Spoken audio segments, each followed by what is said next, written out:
Thank you all for joining us today with Breaking News with Media Leaders. I am your host and the show creator, Keonte Coleman. This is the first and hopefully one of many that we're going to bring to you. And I can't begin to tell you how excited I am today to bring on our first guest. Um, Let me hit the button here to make sure you can see him. There we go. We have Anzio Williams with us, a longtime leader in the broadcast news industry. I'm so thankful that you have decided to join me today. One thing that I like to do with this show is to allow our leaders to come in and kind of tell the viewers about who they are. I believe in situating yourself for the audience. So tell me who you are, where you come from, and kind of your journey into broadcast. Yeah, absolutely. I appreciate it. One, thank you for inviting me. I consider you a friend. We've done a lot of work together in the past on campuses of HBCUs. So it's good to join you. I am thankful to be your first guest, honor to be your first guest, and appreciate the work that you continue to do. I'm a kid from North Carolina, living a dream. Always wanted to be in TV and do work on TV, and so for the last umpteen years, I've certainly been able to do that, and so I went from Durham, North Carolina, went to North Carolina A&T, where I got a chance to shoot video of football games, basketball games, track. I got a chance to do an internship very early in my college years, and as a and my professor said, "You don't leave. The goal of an internship is to get a job. You don't leave till they give you a job. You go in and earn a job." Literally did that. I stayed even after the internship was over. I just kept showing up. Eventually, I got an overnight assignment editor's job. I worked my way into a producer job. I left when I graduated. I left and went to a station in Miami as a producer. I went to a station in Cincinnati as an executive producer. I went to Charlotte as a assistant news director. Did an assistant news director stint in Orlando. I got a news director job in New Orleans. News director job in Sacramento, California.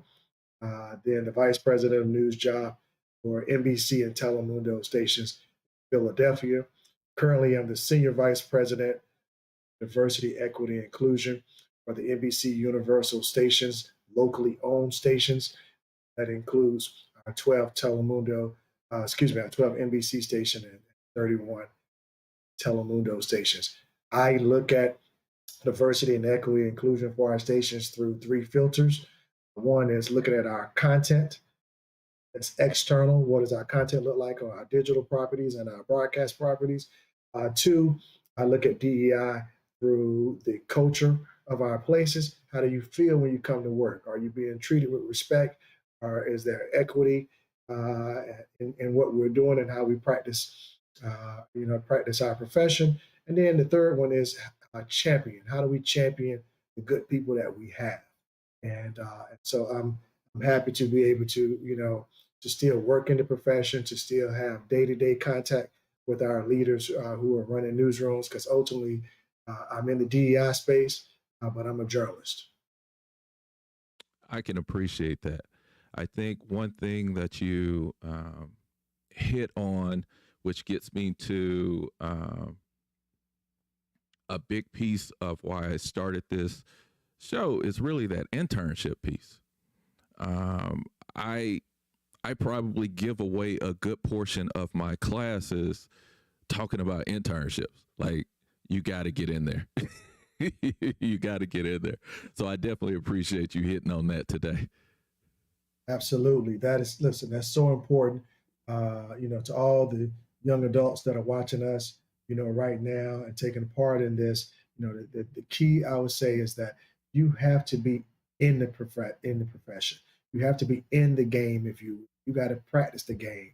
You just can't sit on the sidelines and say, I'm gonna start reading the newspapers. I'm gonna start watching news when I graduate. It's too late. If you see a college basketball player on campus, and you have to look at them and say, now, where do they want to go? You want to get in the broadcast profession? They want to go to the NBA. So they're probably dressed like basketball. They're probably carrying a duffel bag versus a book bag. They're hanging out with other basketball players. They're playing basketball games. They're going to camps. They're practicing. They're doing all the stuff that they want to do to get them to the NBA. So you want to go to the NBA of your profession. You want to get into the broadcast world. That means you have to be practicing every day. You got to be doing something. You can't only just do the stuff that your professors line you up to do. You got to hang around other people that are doing it. When I was in college, I never forget, I saw a TV crew doing a live shot on the side of the street in Greensboro, North Carolina. It was snowing. I was leaving class. Didn't know it was going to snow. I wasn't paying attention to the news the way I should be. So I see them doing this live shot. I park the car, get out, and just say, hey, start asking the reporter questions. I stayed for about 3 hours. They having his socks on. It was snowing. I was a college kid. Didn't know it was going to snow. But I love just being there. I love the excitement. I love how he took time to just answer all of my questions. And he is still a mentor to this day. I thank you, Anthony Wilson. Is that now at WTVD and ABC station in Durham, North Carolina. He took a time with a little kid, college kid, to explain what they was doing. What I ultimately learned that day, I definitely didn't want to be in the field. Definitely didn't want to be a reporter and a photographer. I needed to be in-house producing something. And Gotcha. so that's what I mean by, do everything that you can do right now as a young adult. You may have free time in class, when you don't have classes. You got your classes mainly stacked on Monday, Wednesdays, Friday. Tuesday and Thursdays, you need to be doing something related to the profession. I like that. I like that. Do you think there's something about the generation of news that we have now with all the different platforms and all those different things that either disadvantages or advantages the students that are coming out now? Oh, you certainly coming out right now have an advantage. No doubt. There's now more avenues. There's more streets that you can drive down. There's more places you can go with our career. So whether you're talking podcast, or whether you're talking OTT, whether you're talking traditional general broadcast news, whether you got the NBC News now, ABC Live now. Now you have the 24-hour, digital channels folks are producing news on and nonstop. A lot of folks are doing their own stuff on YouTube. So there are more opportunities today than there were when I was getting into the business. The principle remains the same. Journalism is journalism. And there's rule to the games with journalism. There's a difference between talk TV and journalism. Journalism is when you see a story that has facts that are sourced properly, has great characters, video with it. That's journalism. Don't be confused about some of that talk TV at night when that is leaning one way or the other. You ever heard the term "talk is cheap"? That is more evident today than ever before because you can get anybody just sitting around talking. I prefer to watch journalism, which is the gathering of facts, the uncovering of facts, the discovering of facts, and showcasing great characters. I like that. Let me get you to tell me a little bit about your role in a little more depth. So, just kind of explain what it is that you do and how you're contributing to NBC Universal Local. Absolutely. So I give you the three examples through the three filters that I already mentioned. We talked about content, we talked about culture, and we talked about champion. So the content side, along with I have a racial justice and news task force.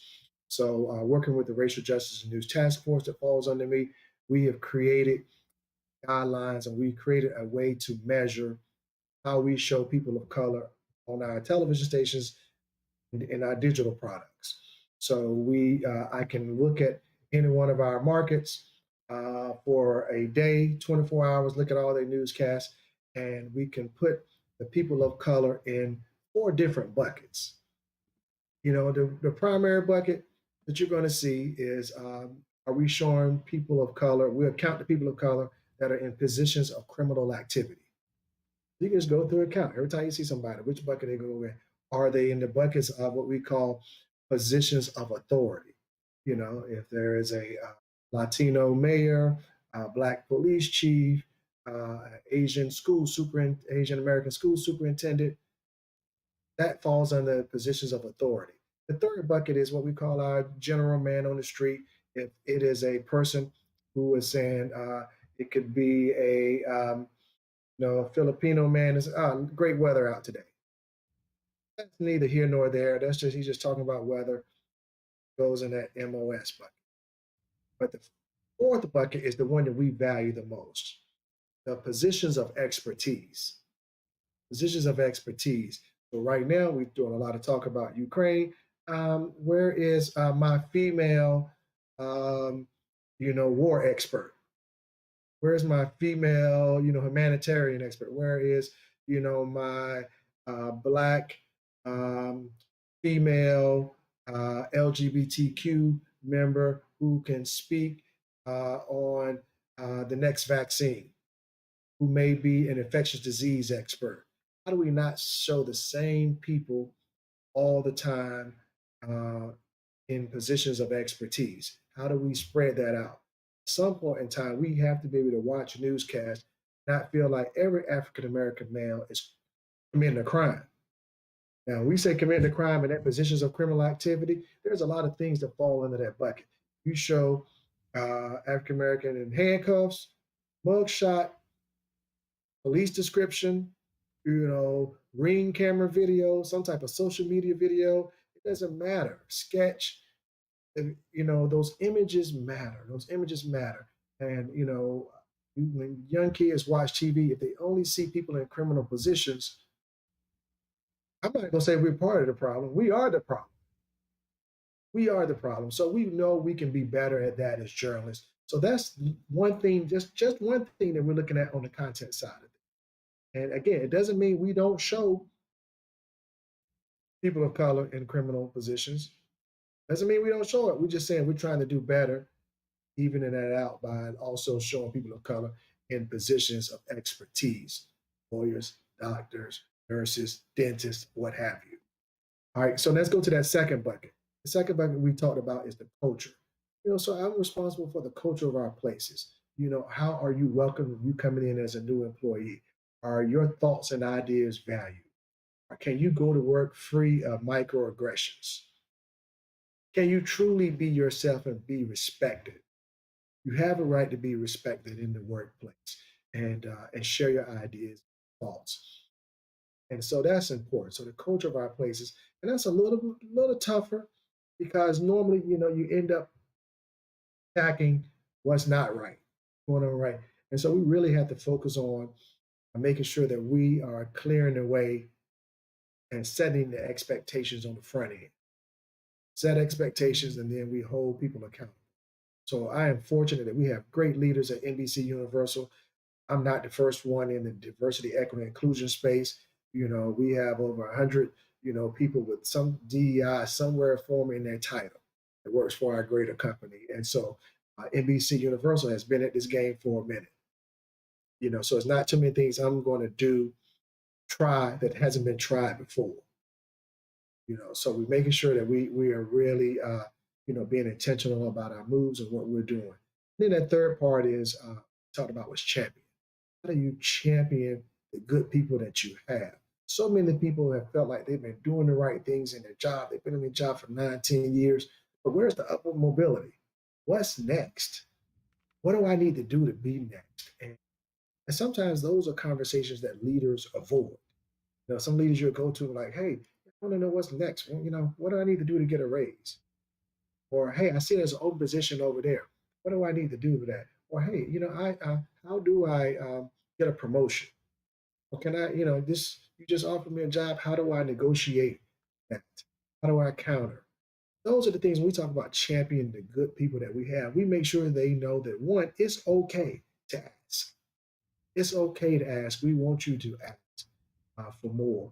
Most when you look at, you break this down by race, um, Black women, Asian women, Latino women are least likely to ask for a raise or least likely to counter when they get an offer for a job because they have been taught to be thankful, accept what you got, be happy. And somewhere along the line, that's where the pay equity has continued, the gap has continued to widen. So, I'm a champion for women. I'm a champion for women to make sure that they know they can come and ask and they can, and we can always have a conversation. Sometimes the answer very well may be no, but I'd rather hear that no than not ask at all. Say closed mouths don't get fed, so how do we champion our great people that we have? And then some of you may sit here thinking, it's like, well, what is a champion? What's the difference between a mentor, a sponsor, and a champion? And there's a huge difference between the three. I probably mentor, most people consider a mentor as someone who can just give you advice on whether I should take a job, what do you need to do next. If you call me, you email me, I'll give you that advice. If that's the case, that makes me a mentor to probably 30,000 students in college right now. Who knows how many in the profession? But then you take that next level is, you're looking for a sponsor.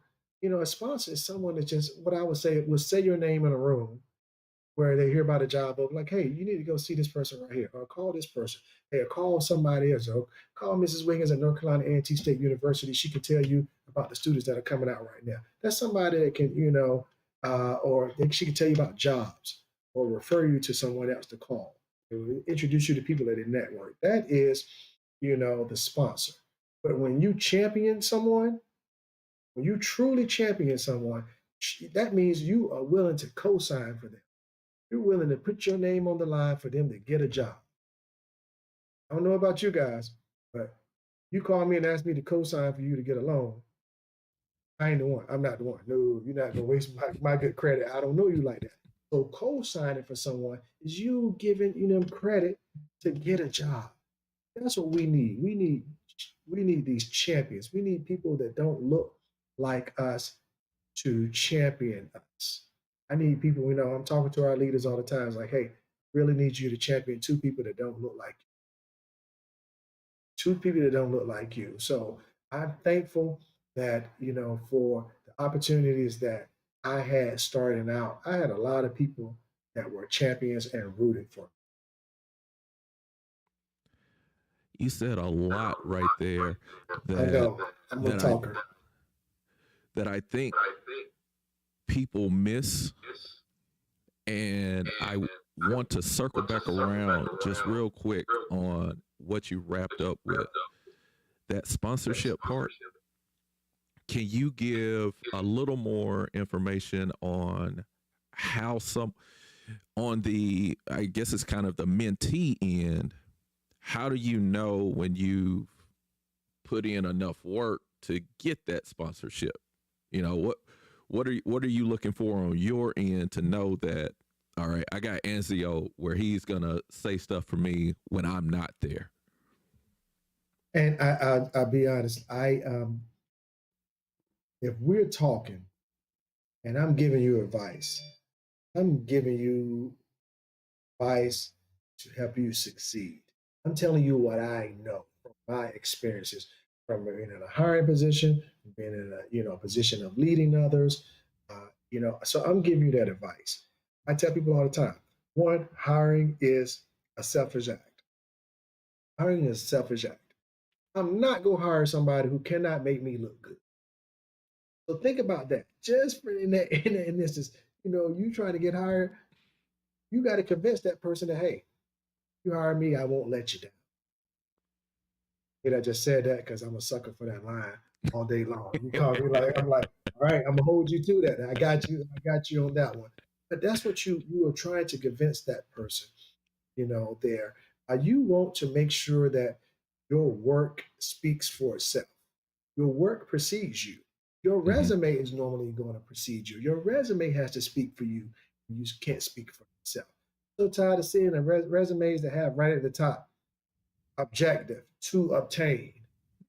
Oh, goodness. No, no, no. You want to start that resume off with your name, your email address, your phone number, and I need to see all your social media handles. Don't make my assistants have to go start searching all your private ones that don't have your name and everything else. Guys, believe me, nothing is locked. I don't need to be your friend. I don't need to be connected with you to see everything you posted. Your social media speaks for you, or you can speak for yourself. And you haven't done all the right things, if you don't have the right stuff on there right now, I promise you right now, it's going to be a problem later on.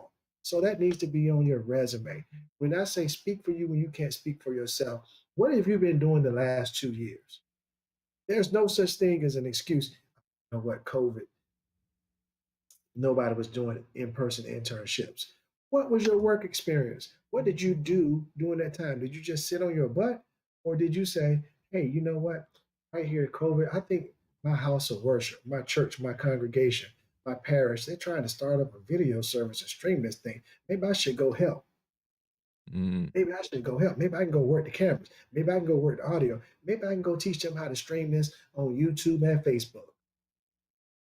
Opportunities were there and that's what we saw the world do when our backs were against the wall.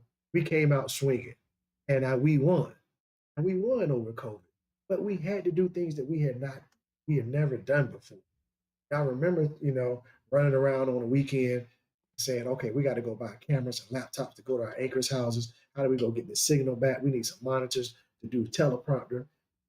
Me and my leadership team had to cover the credit cards, buying stuff at Best Buy. We, just I never get my general managers like, Anzio, what is going on?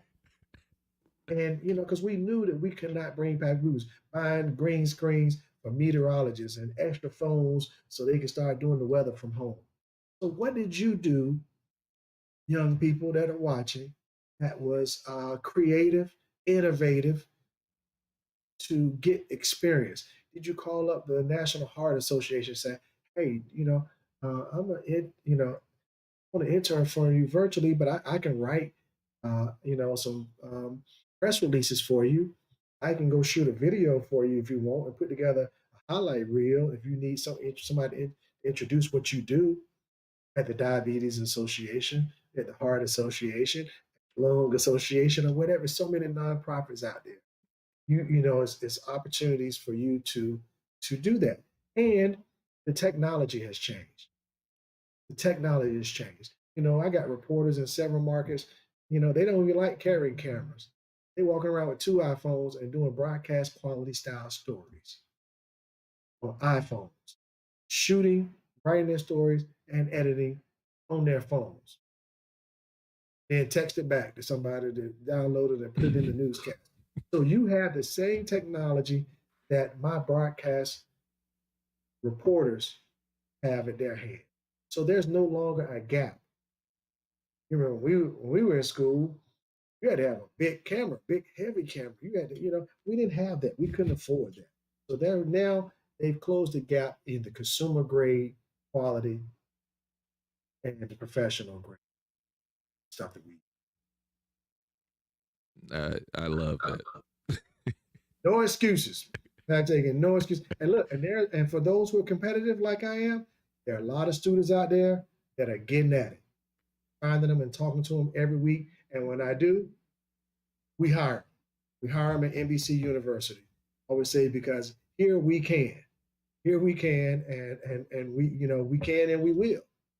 We can and we will. We're looking for those, type of students to bring in to our house. We're very protective of the type of people we hire and the type of people we bring into our profession because we want to protect our profession. I tell all the leaders, I said, listen, man, if you hire somebody that's bad, don't know what they're doing, you need to be careful of that because you could very easily make the profession look bad. What are some of the qualities and or things on the resumes for those students that you're bringing in? So they've ran up to you. They met you at last week. You had the North Carolina A&T NABJ short course going on. So I know you had students hitting you up there. What did they need to impress you to say, yeah, let's get them into NBC Universal? So the two that I've already talked to and we offered jobs to, they were doing something. Their resume had, professional experiences and then the work experiences. And then their professional experiences, one had interned at the Miami Heat and was helping them with projects. One has already, working as production assistant, at a commercial television station in Norfolk, Virginia. One getting a master's, but already has a degree in from Mississippi State in meteorology, doing two things at the same time, ready to come out. You can see the hustle. I want people who've been hustling, who've been getting at it. I want to see that you've done something. If they were at least, go back to my analogy, they were at least at the basketball court hanging out with other basketball players, shooting around. They was trying something. They was working. They was practicing.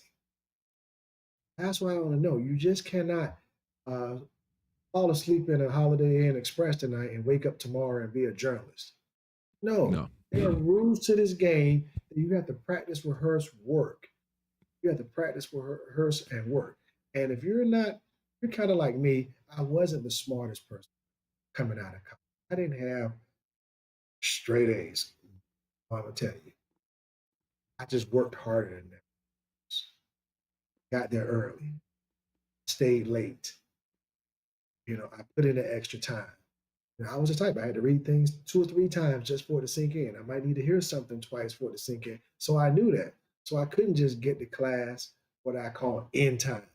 In time is you get to class 30 seconds before class starts. No, don't be in time, be on time. On time is 10 minutes early. On time is 10 minutes early. You get there exactly, it's supposed to be a class, you get there exactly at 2 o'clock when the class is supposed to start. To me, that's late.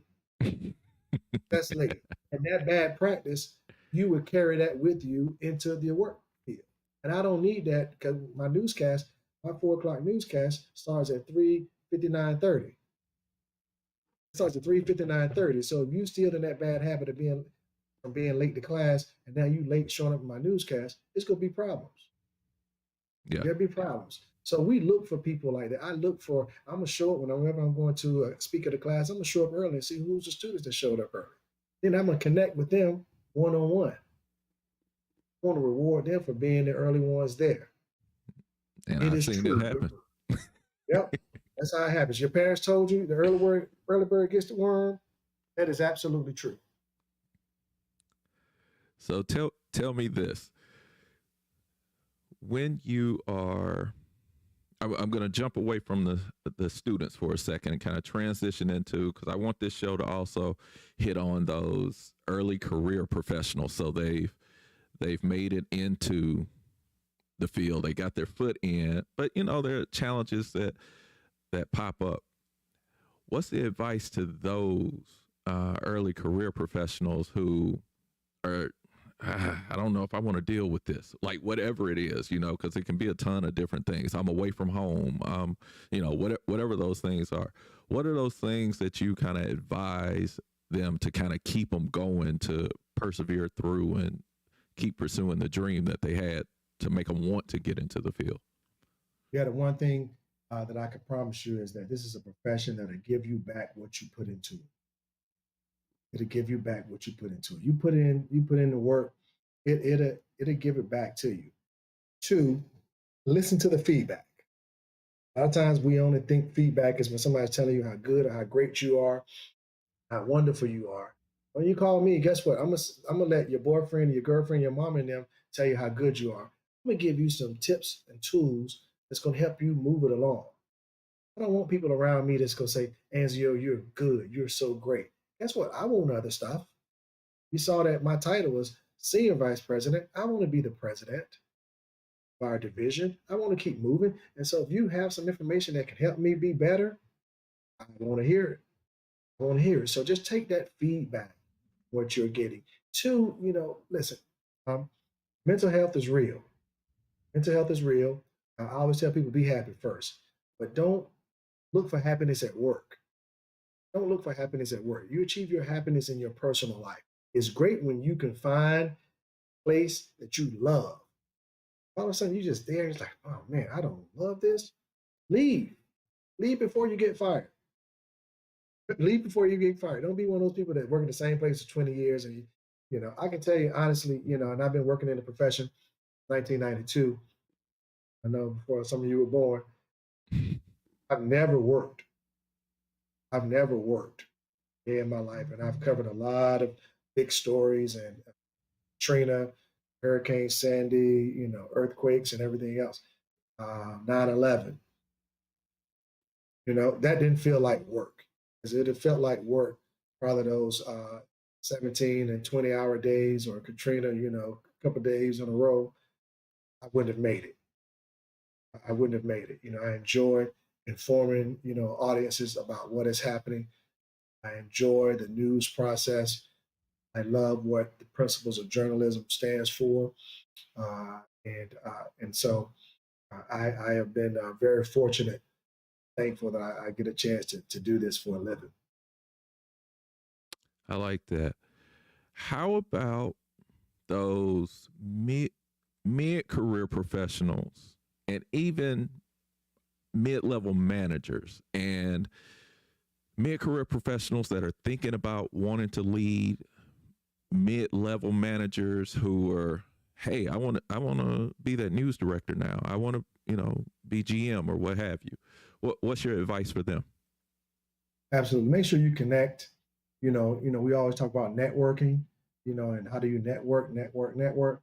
I'll say, by the time you get to that mid level, then you got to start working your net. You got to start working your net. You got to make sure, hey, the breaking news here for me is LinkedIn. You're on all the other social medias and you on those things most of your time, as a professional, you're missing out because LinkedIn is where you have to have that expanded version of your resume, all the keywords to things that you have done, so that when somebody goes to LinkedIn and search it, they'll find you. They're searching for skill sets. They're searching for skill sets.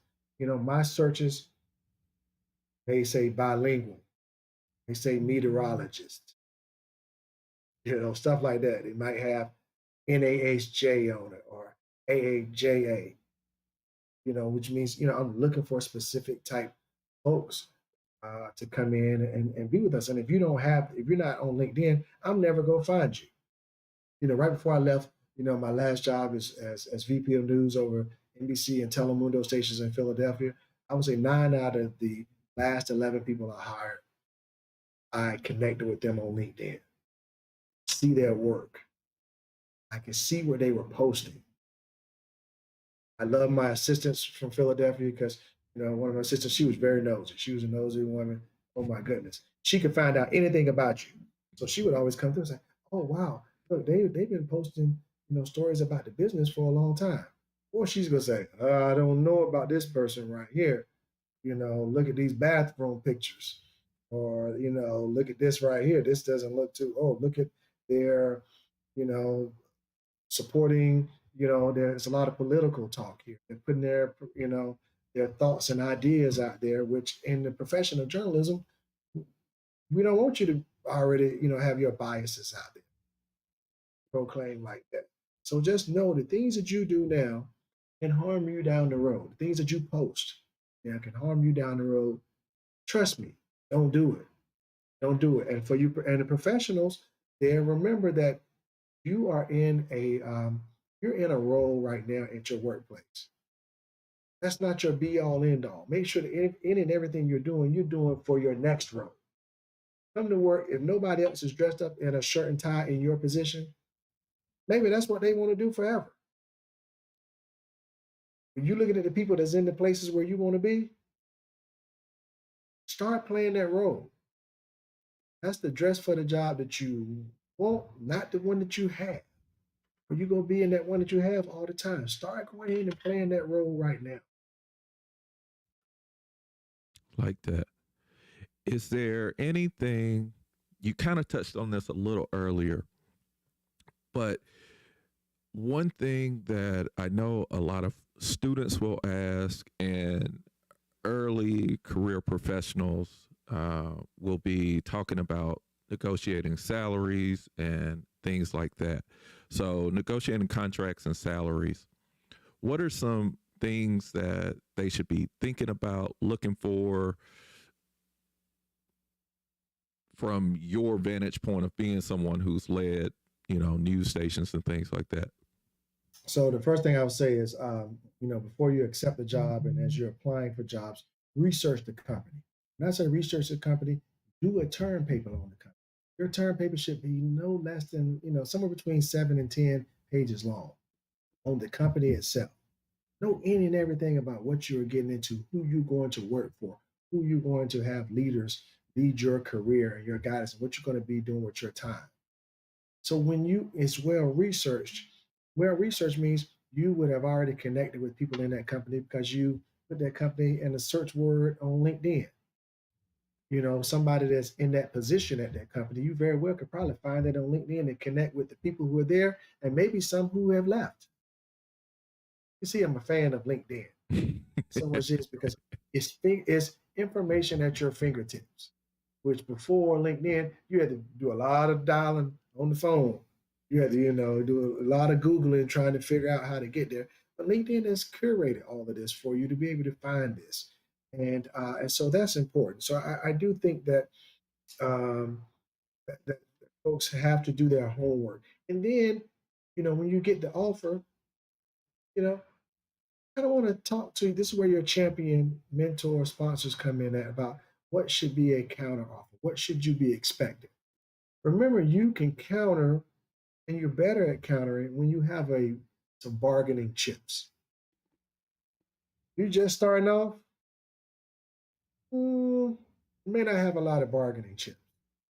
Let's say you just starting off, you have a lot of ands. You have a lot of ands. What are your ands? Your ands are I speak English and Spanish, and I can edit, and I can shoot, and I can write digital articles for you. What's your ends? What else can you do other than what they're asking for on the job description? What are you bringing to the table? So I ask all of this right now. What are your ands? You get those ands, you might start getting some premiums in your salaries, which is mean bumps because you can do other things. But if you can only do one thing, you've left yourself get the standard pay like everybody else, which might be standard may be lower than some people because you don't have the ands. Good advice. Good advice. Can you tell me about conflict resolution? We're in an industry where there's a lot of conflict that comes up within what we cover, but also kind of behind the scenes. So dealing with different personalities and things of that nature. We came up in a time, and we're living in a world right now where when you don't agree with somebody, you go to your little corner and you stop talking to them. And that happens in our Congress, legislators, and everything else. And that means nothing gets done. No decisions are made, nothing is voted on, or what have you. In the workplace, that can't happen. It can't happen in the workplace. That means you have to know how to compromise. You have to be able to have uncomfortable and sometimes difficult conversations while preserving or enhancing the relationship. So if you about to go have a conversation with someone like, I'm about to go tell her off. I didn't like that last conversation. I'm ready to tell her a piece of my mind. Doesn't sound like you're trying to enhance the relationship. Not at all. Sometimes that's how a lot of folks approach situations. In the workplaces that we have at NBC Universal, we're going to be respectful of each other. We're going to be respectful of each other. I do want everybody to bring their ideas and thoughts to the table. I do want people to be critical thinkers. And then decisions need to be made. I want everybody to speak up. Let's get at it. But then decision has to be made in every place. There's a pecking order. You just want to be heard, and you want to be, and I want your thoughts to be, to be heard. And I want them at least to get it out. And so, no, there's a time and place when they have those conversations, especially in a world of journalism where there's always deadlines. Felt like you weren't heard in the moment. You should come back around. You should come back around. And then I would say it's important that we speak up for those who are being treated wrong in the moment. NBC Universal has a saying, how do we meet the moment? How do we meet the moment? Meet the moment can happen at any given time. If you're sitting around a room and there's a bunch of guys at the table and there's only one female at the table and the conversation is not the conversation that need to be had, come on, males. I want you to step up, speak up, say this is not right. Ma'am, I apologize. You excuse yourself for 1 second, fellas here, we need to correct this right now at the table. There's a time and place for everything. It's never a time and place for disrespect, and and so I'm probably going to be the biggest supporter for our ladies, for our women that we work with. Also, a big supporter of equal pay. If you're doing the same job as a woman, as a woman as a man, the pay shouldn't be different. Pay shouldn't be different. Uh, so difficult conversations, microaggressions, those things happen. It's for us to meet the moment in the moment. I will also say, you know, we also need to extend grace. We need to extend grace at work. Sometimes somebody might say something that is offensive to you, and you should kind of, you really mean this? Let me go have a conversation with them and let them know how that made me feel uncomfortable. And once that person finds out and they don't want to come and they apologize or whatever, like, hey, that's not what I meant. Grace is allow them to turn the page, allow the relationship to move forward. So many times, some people are offended or what somebody says, and maybe they were wrong, but you have to extend grace in order for the relationship to move forward. And that's tough for a lot of people to do these days. No, never working with that person again. I'm never communicating with them again. That never made me, you never go to work here again because you can't move forward. So I am seeing a lot of situations where, it's tough for people to extend that grace to others. I like that. I don't think I've heard anyone recently kind of articulate that grace piece in that way. We've been having conversations in higher ed about extending grace to students during the whole COVID, and because you don't know anybody's situation and everything everybody's dealing with. So it's good to hear that that's a conversation that's happening in the industry as well. I've made so many mistakes in my career. I tell people all the time, I didn't constantly get promoted. Perfect, great. I got promotions not because I accept the responsibility for my actions. Oh, okay, wow, I didn't know that. And was extended grace. I was allowed to turn the page. And in those same places, I ended up getting promotions. I had already made the mistakes. They knew I understood what my mistakes were and that I wasn't going to make those mistakes again. They brought in somebody else for that higher job. There was a good chance that person needed to make that mistake. They knew I had already made it. So that's important to that's why I love talking about race. Okay. Let me get you the name of the show is Breaking News with Media Leaders. So I'd like to extend to you the opportunity to break some news for us. So that can be for you personally, that can be for your company. So break some news for us, Anzio. I break some news for you here. NBCU Academy. NBCU Academy is a fairly new arm of the company where we are reaching out specifically to our higher education platforms. If you go to our YouTube page, NBCU Academy, you will see dozens of videos already been produced, lighting, shooting, podcasts, you name it, how to MMJ, how to run a drone, how to use that inside of journalism. College professors all over the world right now are using these videos to spark conversations in class. Students are looking at this to learn how to's.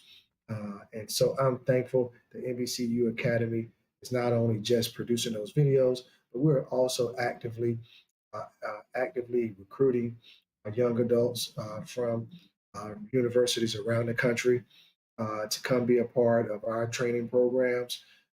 So if you go to NBC Universal website, you're going to see lots of jobs, and we're hiring people right out of school for these training programs. So, so now's the time. It is certainly breaking news because so many people are graduating in May. Many people I are graduating in May. You got to get at this now. as a college professor, I will definitely be passing that information along to my students and cohorts around the country because we definitely want to get these students placed and in good jobs like I know you all have there. We actually have a question on YouTube, and I believe that you know this fellow, Ed Reams. He asked, Wow. "Do you think COVID time, overwork, and changes to staff is increasing the incidence of conflict? How can you head off conflict before it starts?" Uh, there's always going to be issues. First of all, Ed Reams, a former reporter with me, probably one of the best reporters I've ever worked with, most organized guy I've ever worked with. I knew he was going to be a news director one day and GM. And this guy, as you know, if you ever say, "Oh, I want to be on TV," and I think I want to be in management, I used to say, "Oh no, that's BS." It is true. You can do it. Ed Reams, the guy that's here, has done it and is doing it at a high level. But let's talk about those conflicts.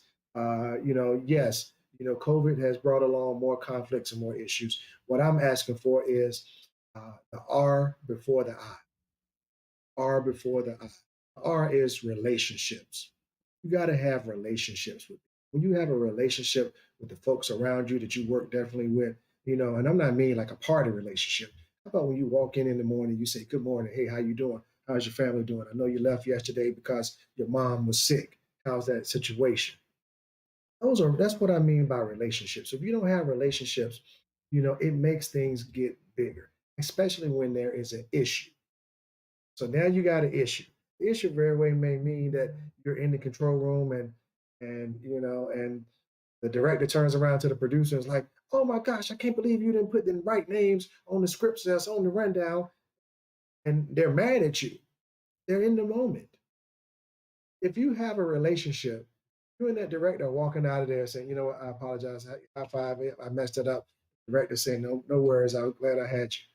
But if you haven't spoken to each other before that all of a sudden that issue blows up. One little thing turns into a mountain.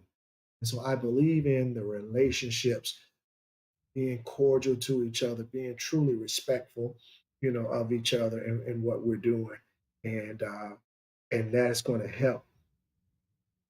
Not necessarily it will diffuse it, but it will stop it issue from growing. Okay.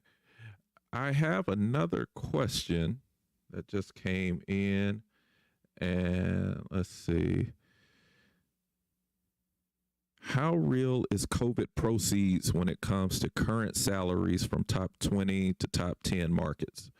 Are the days of $1 million salaries gone? Well, the days of $1 million salaries has been gone for a long time. Say that right now. I've been a news director all over the country, and I have anybody even close, in top 10 markets, even close to $1 million salary. So you're getting into this to be rich. Nah, I mean, to be 50-50 rich, and I will tell you right now, I do well. Comfortable, I'm blessed. Comfortable, I'm blessed. I make a good living. I'm not complaining. is what I'm saying. So you have to do your homework and research about, stuff. If you didn't know, you want to be an MMJ right now, there's a lot of MMJ jobs for folks that are available right now. They're not $100,000 jobs. Some of them very well may be around $45,000, $50,000 jobs. And it's work, and it's hard work. But once you go into it, you want to make sure you get all the skills you can. Now you got some cards to play. You got some leverage when you get to that next job. But local news, even in a lot of the national news, it's going to be a $1 to $2 million. If there's somebody say they can help you make $1 million, ask them where's their million. And when you find out, and you truly find out, then look me up. Call me too. Right. I got one last one for you because I know you got a jam-packed schedule, and I definitely appreciate you giving me all the time that you have so far today. And this is one that I'm going to try to end most of the shows on. Future of the industry, opportunities and challenges. How do you see it? Man, I feel great about our industry.